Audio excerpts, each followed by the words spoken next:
J'étais affalé dans mon bureau, un œil sur l'horloge qui se traînait comme une mouche en hiver, quand Velda est entrée. Talons secs, regard aiguisé.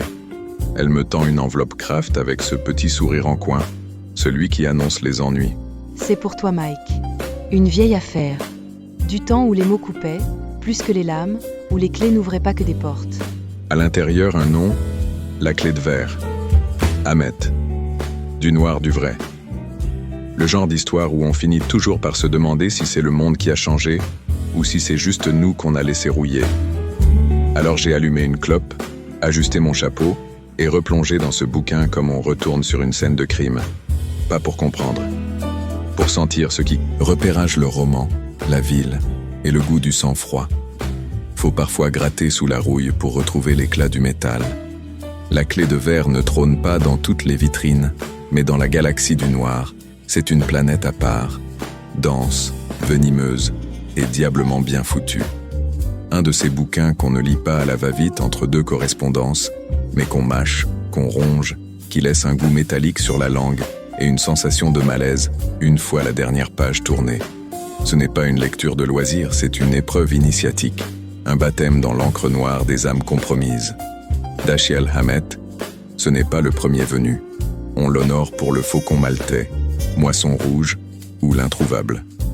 Mais la clé de verre, 1931, l'emmène ailleurs. Moins explosion de poudre qu'étouffement moral, moins rythme de mitraillette que tension de cordes de piano.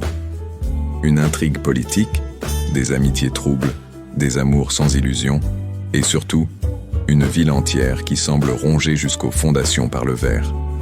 Un laboratoire de la noirceur humaine, un vivarium d'ambitions viciées et de trahisons feutrées.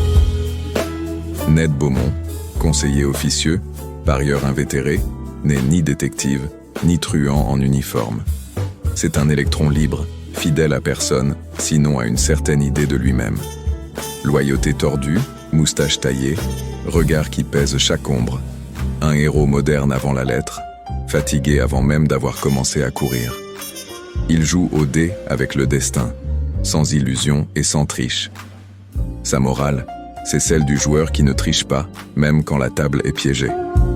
Je tiens toujours le coup, quoi qu'il arrive. Décor, ville sans nom. Crown Heights, Baltimore, Chicago, on s'en fiche. Tant qu'il pleut sur les trahisons, la corruption, la presse vendue et les clubs enfumés. Ici, pas de carte postale. Le brouillard est aussi opaque que les consciences. Et puis, un cadavre aristocrate sur le pavé, Taylor Henry, fils du sénateur Ralph Henry, futur beau-frère rêvé de Paul Madvig. Nuque brisée, hématome signature, et ce détail, un chapeau placé du mauvais côté. Juste ce qu'il faut pour faire grincer les engrenages et réveiller les doutes, filature. Loyauté boiteuse, combines en spirale et coups de poker. Suivre un fil, on récupère une pelote. Ahmet empile les couches comme un maçon fou. Des mensonges épais, des silences lourds comme des cercueils en fonte, des regards qui mentent mieux que les mots. Rien n'est droit, tout est biaisé, tout vacille. On croit suivre un sentier, on se perd dans un labyrinthe où les murs sont faits de secrets mal enterrés. Paul Madvig, caïd politique tiré à 4 épingles, est une contradiction sur pattes. Il rêve d'épouser Janet Henry, une blonde glacée comme un frigo vide. Comme de juste, son frère meurt quand Paul commence à sortir ses bouquets. Coïncidence? Mon œil. La pelote se dévide, les nœuds se resserrent, les soupçons s'accumulent, comme les verres dans un bar de fin de nuit. Tu vas l'épouser, Miss Henry? Personne n'en sait rien sauf toi et moi. Ned, lui, sent que ça pue. Il piste les traces comme un limier en manque de café. Reconnaissance de dette planquée chez Lee Wilshire, bookmaker Bernie Despen, qui disparaît avec 3 250 $ de gains, ceux de Ned, et un chapeau en prime. Même Opal Madvig, la fille du patron, ment avant de craquer comme une gamine prise la main dans le pot de confiture. Et plus il gratte, plus ça saigne, comme une plaie mal refermée. Pour gagner du temps, Ned se fait nommer shérif adjoint. Une couverture, rien de plus. mais qui lui ouvre quelques portes et lui permet d'interroger à sa manière. Il s'endette auprès de la bouteille, encaisse la bastonnade de Jeff, homme de main sadique de Nick Varna. Et il note, il enregistre, il encaisse, en attendant que les pièces du puzzle tombent. You think you're tough? I'll show you tough. Tu crois être coriace? Je vais te montrer ce que c'est d'être coriace. L'histoire n'avance pas en ligne droite. Elle tangue, elle titube, et le lecteur avec. On pense comprendre, on recule, on reprend. Comme un tango avec le diable où chaque pas est un piège et chaque regard un mensonge déguisé en vérité. Interrogatoire. Les silences qui hurlent et les vérités à double fond. Personne ne parle franc. Pas dans cette ville, pas dans ce roman. Ici, chaque mot est une énigme, chaque phrase un piège, chaque silence un hurlement qu'on n'entend que si on a l'oreille tordue. Les vrais aveux ne sortent jamais en clair. Ils suintent entre les lignes, dans les tics, les regards fuyants, les gestes avortés. Ned Beaumont, le pivot. Il observe, il note, il interroge sans poser de questions. Sa méthode? Le doute, l'intuition et une capacité rare à voir ce que les autres préfèrent ignorer. Paul Madvig, grande gueule au cœur tendre, pense que l'amour rachète tout. Il se trompe. L'amour, ici, c'est une arme blanche à double tranchant. Janet Henry, beauté de glace, donne sans donner. Elle est le sourire derrière la trahison, la douceur empoisonnée. Nick Varna, ennemi de service, brut, corrompu, prévisible, et donc dangereux. On le croit simple, il est méthodique. Jeff, chien de garde, jouisseur brutal, abruti rieur à la paume lourde. Une brute qui prend plaisir à cogner sans jamais poser de questions. Ahmet adore l'ambiguïté. Il cultive le doute comme un bon vin, et chaque mot non dit devient un morceau du puzzle. Tout est dans le non dit, dans le soupir étouffé, dans la peur maquillée en arrogance. C'est une enquête par soustraction, reconstitution. La mécanique du crime, la fragilité de la loyauté et la gueule du pouvoir. Rouage numéro 1, le cadavre. Taylor Henry est mort. Pas par hasard, pas par accident. Après une dispute familiale qui a mal tourné. Une de ces scènes où les mots blessent plus que les coups. Mais les coups ont fini par tomber. Et un gosse de riche gît sur le trottoir, la nuque brisée, le chapeau mal placé. Rouage numéro 2, la clé de verre. Métaphore fragile d'un pouvoir trop poli pour être vrai. Paul Madvig pensait avoir le contrôle. Il serre trop fort. La clé se casse. Et avec elle, tout ce qu'il croyait posséder. La métaphore est plus qu'un titre. C'est un avertissement. Le pouvoir, comme le verre, n'a de beauté que sa transparence. Et sa casse est inévitable. Rouage numéro 3, l'enquête à reculons. Ned remonte le courant en apnée. Il sent l'odeur de la trahison mêlée à celle du whisky bon marché.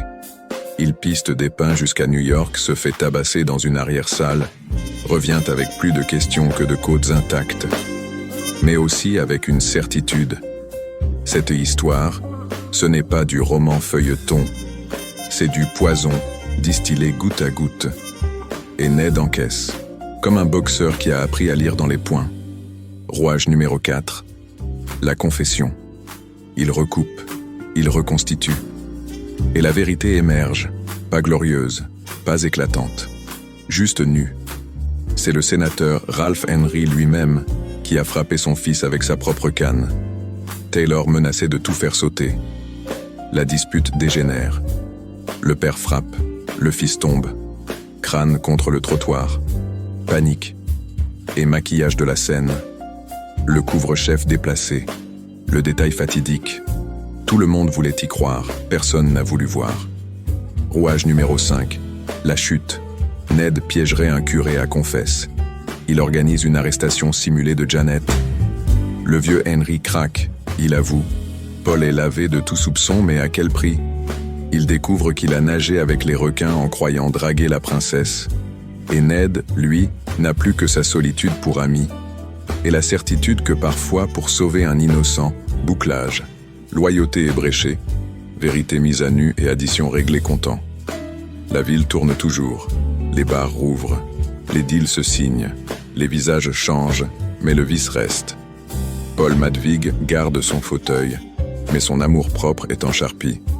Janet, elle, voit son monde aristocratique s'effondrer comme un château de cartes mouillées.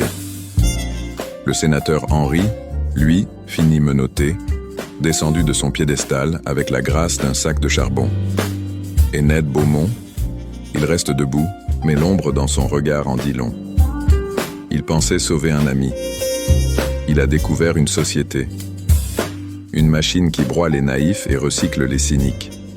Il n'est ni l'un ni l'autre. Juste un type debout dans le noir.